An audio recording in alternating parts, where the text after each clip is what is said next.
प्यारे बच्चों, biology 11th class में आपका स्वागत है। बायोलॉजी में हम बायोलॉजी फाउंडेशन यानी बायोलॉजी के बेसिक्स पढ़ रहे हैं, जो कि बायोलॉजी में बहुत ही ज़्यादा आगे काम में आने वाले हैं। तो इसी क्रम में हमने जो कुछ टॉपिक पढ़े, जो वायरस से रिलेटेड पढ़े हमने, यानी वायरस क्या होते हैं, कैसी इनकी संरचना होती है, इनकी खोज कैसे की गई, और वायरस से होने वाले रोगों को हमने एक ट्रिक के माध्यम से समझा था। तो वायरस से होने वाले रोगों में उम्मीद है कि आपको कोई प्रॉब्लम नहीं आनी चाहिए, वो आपको याद हो गए होंगे, अच्छी बात है।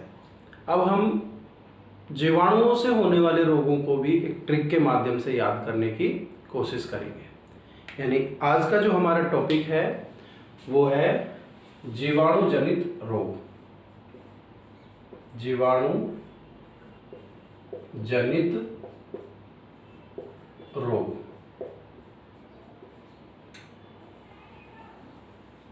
जीवाणु जनित रोग किसे कहते हैं? ऐसे रोग जो जीवाणुओं से होने वाले रोग। जीवाणु बोलते हैं बैक्टीरिया, यानी बैक्टीरिया से होने वाले रोगों को हम क्या बोलेंगे? जीवाणु जनित रोग बोलेंगे। अब कई बार क्या होता है कि आपको कंफ्यूजन हो जाता है, भाई प्लेग जो रोग है ये जीवाणु से होता है या विषाणु से होता है। तो विषाणु के हमने रोग लिख लिए, लेकिन प्रोटोजोन से भी रोग होते हैं। जैसे मलेरिया, कई बार पूछा जाता है कि मलेरिया बेटा किससे होता है, तो वो बोल देते हैं जीवाणु से होता है या फिर विषाणु से होता है, जबकि मलेरिया प्रोटोजोन से होने वाला एक रोग है। प्लाज्मोडियम वाइवेक्स प्रोटोजोन से होता है ये। तो अगर हम विषाणु और जीवाणु दोनों को याद कर लें, सबसे ज़्यादा रोग इन्हीं से होते हैं, ध्यान रखेंगे। तो अगर इन दोनों को याद कर लें तो इससे रिलेटेड अगर कोई भी क्वेश्चन है तो आप उसको आसानी से कर सकते हैं। तो उसके लिए हम जीवाणु जनित रोगों के लिए भी एक ट्रिक यहाँ पर यूज करेंगे। ट्रिक इस प्रकार से है,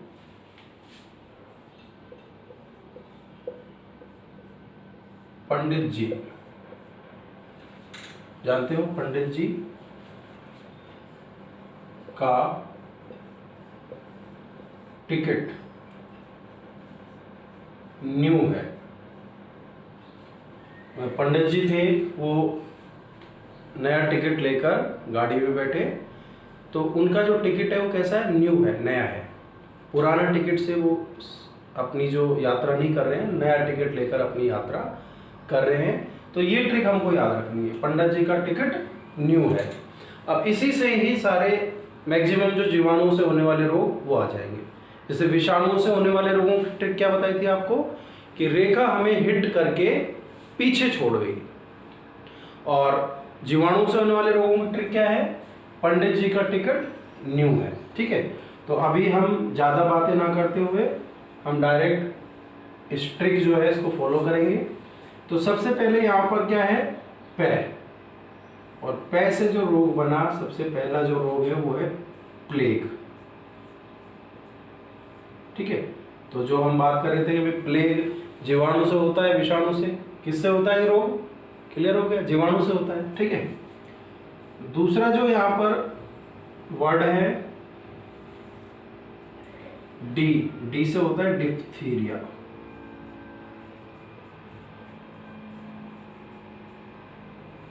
दूसरा रोग क्या हो गया बच्चों? डिप्थीरिया।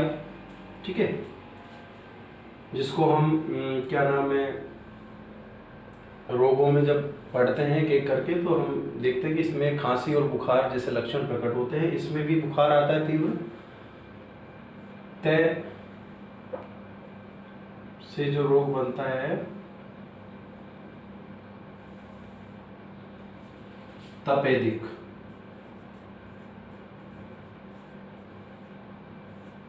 तपेदिक जिसको हम टीबी भी कह सकते हैं, क्षय रोग कहते हैं, टीबी रोग कहते हैं इसको।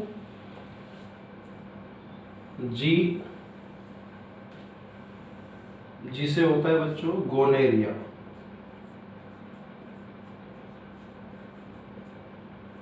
जो कि एक लैंगिक या यौन संक्रमित रोग है। ठीक है, जननांगों का रोग होता है ये गोनेरिया।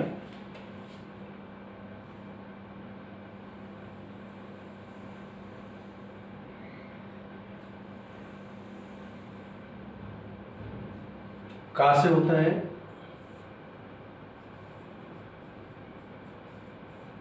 काली खांसी,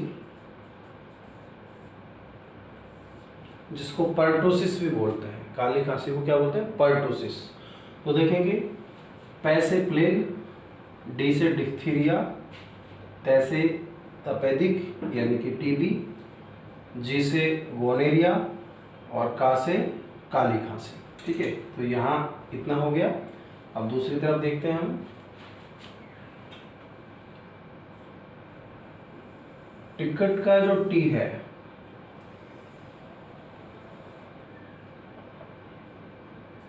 इससे जो रोग बनेगा वो बनेगा टिटनस। टिटनस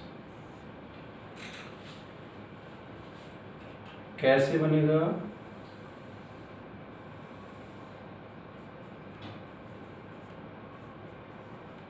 कुष्ठ, जो कि एक छुआछूत का रोग है। अब नहीं है, पहले था ये, अभी इसका उन्मूलन हो चुका है। ये जो टै है, इससे रोग होता है टाइफाइड, जिसको हम मोती जरा भी कह देते हैं, दाना निकलना। न्यू से जो रोग हुआ बना वो हो गया न्यूमोनिया।